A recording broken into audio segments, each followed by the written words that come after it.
باللہ من الشیطان الرجیم بسم اللہ الرحمن الرحیم۔ میں ان کریم پھیر دوں گا ان لوگوں کو اپنی آیتوں سے جو زمین میں ناحق تکبر کرتے ہیں، اور اگر وہ ہر نشانی دیکھ لیں پھر بھی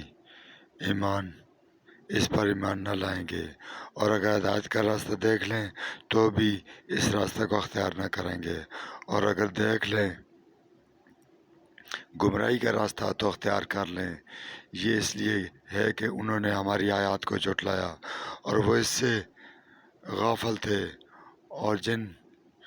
اور جن لوگوں نے جھٹلایا ہماری آیات کو اور آخرت کی ملاقات کو، ان کے عمل ضائع ہو گئے۔ وہ کیا بتلا پائیں گے مگر وہی جو وہ کرتے تھے۔ اور موسیٰ علیہ السلام کو قوم نے اس کے بعد بنایا اپنے زیور سے ایک بچڑا، محض ایک دھڑ جس میں گائے کی آواز تھی۔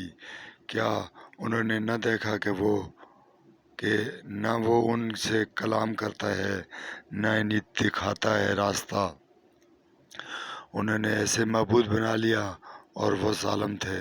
اور جب وہ نادم ہوئے اور انہوں نے دیکھا کہ وہ گمراہ ہو گئے تو کہنے لگے، اگر ہمارے رب نے ہم پر رحم نہ کیا اور ہمیں نہ بخش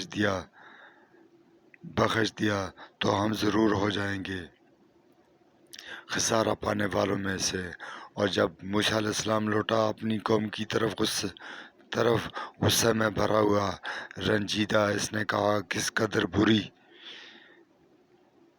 میری جانشینی کی تم نے میرے بعد! کیا تم نے اپنے پروردگار کے حکم سے جلدی کی؟ اور اس موسیٰ نے تختیاں ڈال دیں اور سر بالوں سے پکڑا اپنے بھائی کا اور اسے اپنی طرف کھینچنے لگا۔ وہ ہارون علیہ السلام کو بولا، اے میرے ماں جائے، لوگوں نے مجھے کمزور سمجھا اور قریب تھے کہ مجھے قتل کر ڈالیں، پس مجھ پر دشمنوں کو خوش نہ کر اور مجھے ظالم لوگوں کے ساتھ شامل نہ کر۔ اس نے موسیٰ علیہ السلام نے کہا، اے میرے رب، مجھے اور میرے بھائی کو بخش دے اور ہمیں رحمت میں داخل کر، اور تو سب سے زیادہ رحم کرنے والا ہے۔ بے شک جن لوگوں نے بچڑے کو معبود بنا لیا، عنقریب انہیں ان کے رب کا غضب پہنچے گا اور ذلت دنیا کی زندگی میں، اور اسی طرح ہم بتان باندھنے والوں کو سزا دیتے ہیں۔ اور جن لوگوں نے برے عمل کیے پھر اس کے بعد توبہ کی اور وہ ایمان لے آئے، بے شک تمہارا رب اس توبہ کے بعد بخشنے والا مہربان ہے۔ اور جب موسیٰ علیہ السلام کا غصہ فرد ہوا تو اس نے تختیوں کو اٹھا لیا، اور ان کی تحریر میں ہدایت اور رحمت ہے ان لوگوں کے لیے جو اپنے رب سے ڈرتے ہیں۔ اور موسیٰ علیہ السلام نے اپنی قوم سے ہمارے وعدے کے لیے 70 آدمی چن لیے، اور تو جس کو چاہے ہدایت دے، تو ہمارا کارساز ہے، 100 میں بخش دے اور ہم پر رحم فرما، تو بہترین بخشنے والا ہے۔ اور ہمارے لیے اس دنیا میں آخرت میں بھلائی لکھ دے، بے شک ہم نے تیری طرف رجوع کیا۔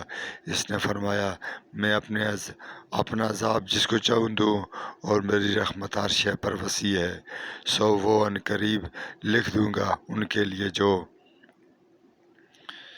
ڈرتے ہیں اور زکوٰۃ دیتے ہیں اور ہماری آیات پر ایمان رکھتے ہیں۔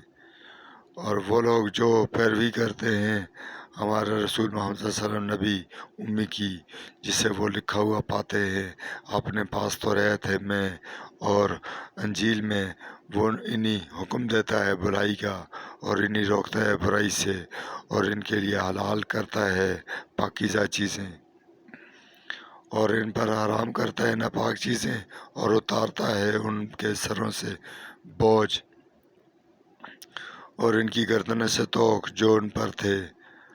بس جو لوگ اس پر ایمان لائے اور انہوں نے اس کی حمایت کی اور اس کی مدد کی اور اس نور کی پیروی کی جو اس کے ساتھ اتارا گیا، وہی فلاح پانے والے ہیں۔ آپ صلی اللہ علیہ وسلم فرماتے ہیں، لوگو، بے شک میں تم سب کی طرف اللہ کا رسول ہوں، وہ جس کی بادشاہت آسمانوں پر اور زمین میں اس کے سوا کوئی معبود نہیں، وہی زندہ کرتا ہے، وہی مارتا ہے، سو تم ایمان لاؤ اللہ پر اور اس کے رسول نبی امی محمد صلی اللہ علیہ وسلم پر۔